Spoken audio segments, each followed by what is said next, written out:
नमस्कार, जय सनातन। पिछले एपिसोड में हमने बापा रावल के विषय में जाना। अगर आपने वो वीडियो अभी तक नहीं देखा तो हमारे चैनल पर जाकर उस वीडियो को देख सकते हैं। आज हम आपके सामने फिर से हाजिर हुए हैं एक ऐसे योद्धा का इतिहास लेकर जो बापा के समान ही खूंखार और अरबों के विनाशक थे। चलिए वीडियो को शुरू करते हैं। नमस्कार, स्वागत है आपका the greatest Maharanas of Mewar series के एपिसोड नंबर 3 में। अगर वीडियो अच्छा लगे तो लाइक और कमेंट कर अपने सुझाव अवश्य दें और चैनल को सब्सक्राइब करना ना भूलें। बापा के मोक्ष के बाद कुछ दशकों तक अरबों ने हिंदुस्तान पर आक्रमण नहीं किया। बापा के बाद कई शासकों ने मेवाड़ पर शासन किया, परंतु उनके बारे में हमें स्पष्ट जानकारी किसी ग्रंथ से नहीं मिलती। 8वीं से 10वीं शताब्दी के बीच 3 खुमाण हुए। इनमें खुमाण द्वितीय जो काफ़ी प्रसिद्ध हुए, उनके बारे में हमें खुमाण रासों से काफ़ी जानकारी मिलती है।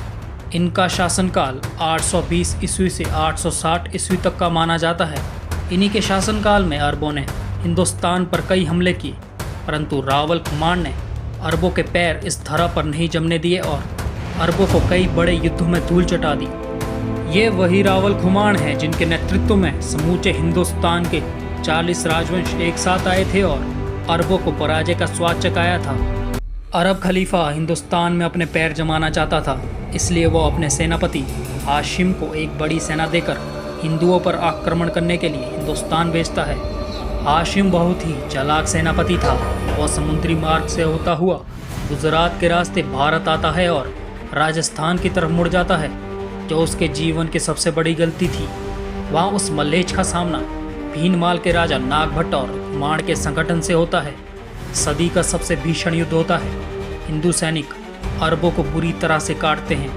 कोई अरब जिंदा वापस नहीं जा पाता और अरबों के इस युद्ध में एक तरफा हार होती है। खुमाण के समय में ही अरब खलीफाओं के मध्य आपस में सत्ता के लिए एक दूसरे की हत्याएं करने लगते हैं। अभी खलीफा की गद्दी पर खुरासान बैठ जाता है और अपने पुत्र अल मामू, जिसे महमूद भी कहा जाता है, उसे हिंदुस्तान पर आक्रमण करने के लिए भेजता है। अरबों द्वारा हिंदुस्तान पर यह मुख्य आक्रमण बताया गया है। खुमाण रासों के अनुसार महमूद एक बड़ी सेना लेकर हिंदुस्तान पर चढ़ाई करने के लिए निकलता है। इधर खुमाण भी हिंदुस्तान के विभिन्न राजवंशों को पत्र लिखकर युद्ध के लिए आमंत्रित करते हैं। खुमाण के सम्मान में कश्मीर से लेकर रामेश्वरम तक कुल 40 राजवंश आते हैं। जैसी सेना खुमाण द्वितीय के नेतृत्व में एकत्र हुई, वैसी दोबारा भारत के इतिहास में कभी नहीं हुई। कर्नल जेम्स टॉड अपनी पुस्तक annulus and antiquities of Rajasthan में इन राजवंशों के विषय में कुछ इस प्रकार से लिखते हैं। गजनी से गहलोत आए, असर से टोक, मदोल येठे से चौहान, रहीरगढ़ से चालुक्य, सेत बिंदर से जिस्केरा, मंडोर से खेरावी, मंगरोल से मकवाना, नरवर से खच्चावा, सांचौर से कालून, अजमेर से गौड़, दिल्ली से तवर, पाटन से चांडाक, सिरोही से देवड़ा, जालौर से सोनगढ़, गागरौन से खिंची, जूनागढ़ से जद्दू एवं कन्नौज से राठौड़। हमें अमर काव्यम में भी रावल खुमाण की सेना का वर्णन मिलता है।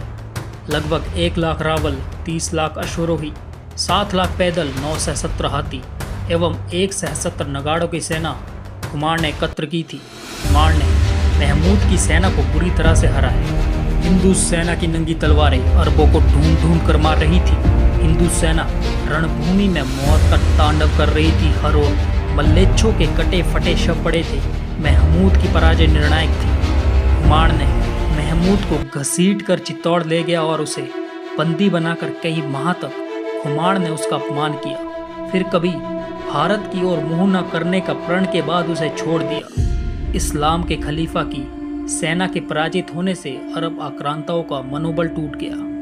आयतकार अभिलेखों के अनुसार खुमाण ने अपने जीवन काल में 24 युद्ध लड़े तथा इराक और अफगानिस्तान तक चढ़ाई कर इस्लामी आक्रांताओं को भरपूर हानि पहुंचाई।